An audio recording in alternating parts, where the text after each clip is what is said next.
Halo semuanya, dan selamat datang di pembahasan kita kali ini. Hari ini kita bakal membedah sebuah cetak biru arsitektur rohani yang jujur saja sangat luar biasa dari 1 Korintus 3:12.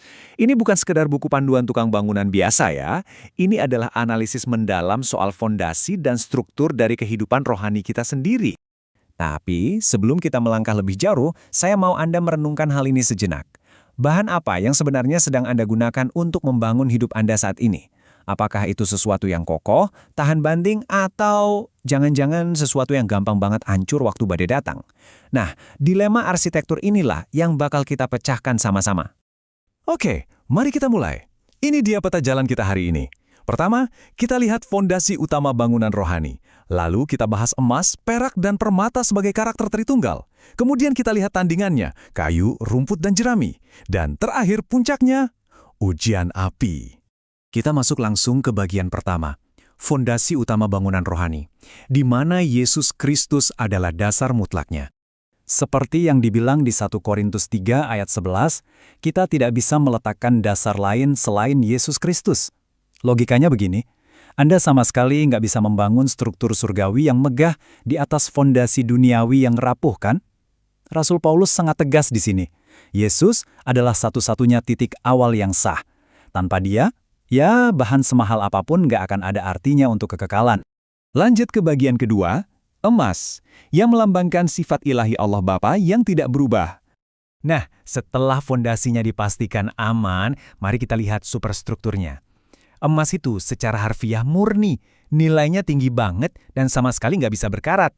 Di Alkitab, emas secara konsisten menggambarkan hakikat Allah Bapa yang absolut dan kekal. Coba bayangkan tabut perjanjian yang full dilapisi emas murni. Jadi, membangun dengan emas berarti kita sedang mengintegrasikan sifat ilahi Bapa ke dalam karakter kita sendiri. Keren kan? Yang bikin ini makin menarik, para ahli seperti James E. Roscup mengingatkan kita bahwa ini bukan sekedar tentang manusia yang melakukan perbuatan baik. Bukan itu poinnya. Ini adalah tentang mengintegrasikan karakter ilahi, yakni doktrin yang sehat, motivasi yang benar-benar murni, dan aktivitas rohani sebagai substansi utama yang menyatu dalam pelayanan kita. Sekarang kita bertransisi ke bahan premium kedua di bagian ketiga, perak, yang melambangkan penebusan oleh Sang Putra, atau uang tebusan. Perak ini agak beda dari emas karena ada elemen transaksional yang kental banget di sini. Di zaman dulu, perak itu dipakai sebagai uang tebusan jiwa dalam tradisi Alkitabiah. Jadi secara rohani, perak mewakili karya Yesus Kristus di kayu salib. Dia secara harfiah mengakhiri natur lama kita, menebusnya, dan membawa kita kembali kepada Allah. Coba kita lihat ilustrasinya di kemah suci. Papan-papan kayu yang raksasa dan berat membentuk tempat kediaman Allah itu, tebak, berdirinya di atas apa? Ya, di atas alas perak yang sangat solid. Logikanya indah banget. Seluruh struktur kehidupan rohani kita itu harus berdiri dan bersandar murni hanya pada karya penebusan Kristus. Nggak ada yang lain. Mari kita melangkah ke bahan premium terakhir di bagian keempat, permata, yang menggambarkan transformasi Roh Kudus. Sebuah proses dari debu menjadi berlian. Perhatikan pergeseran yang memikat di sini, dari logam ke mineral. Batu permata itu nggak langsung lahir dalam keadaan indah berkilau, beda sama emas atau perak. Permata butuh proses metamorfosis geologis yang panjang, intens, dan penuh tekanan. Dan ini adalah cerminan yang sangat sempurna dari proses pengudusan kita oleh Roh Kudus. Prosesnya kurang lebih begini. Kita semua mulai dari tahap pertama, sebagai tanah liat alami, manusia debu.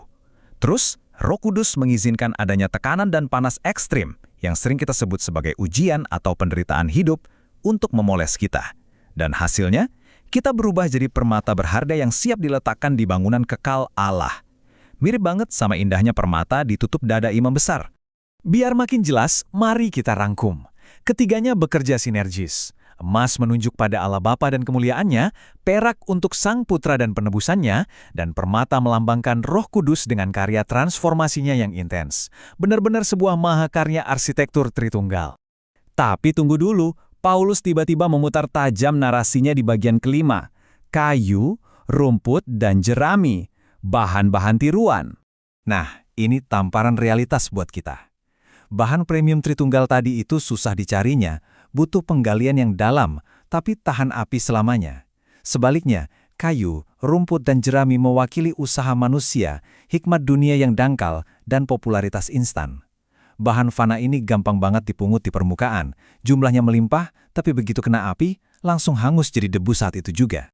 Banyak pakar Alkitab setuju bahwa kayu dan jerami ini menggambarkan doktrin-doktrin kompromi dan upaya kedagingan.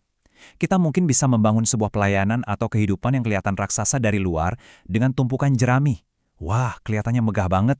Tapi masalahnya, bangunan itu kosong melompong, nggak punya substansi kekal atau integritas sama sekali.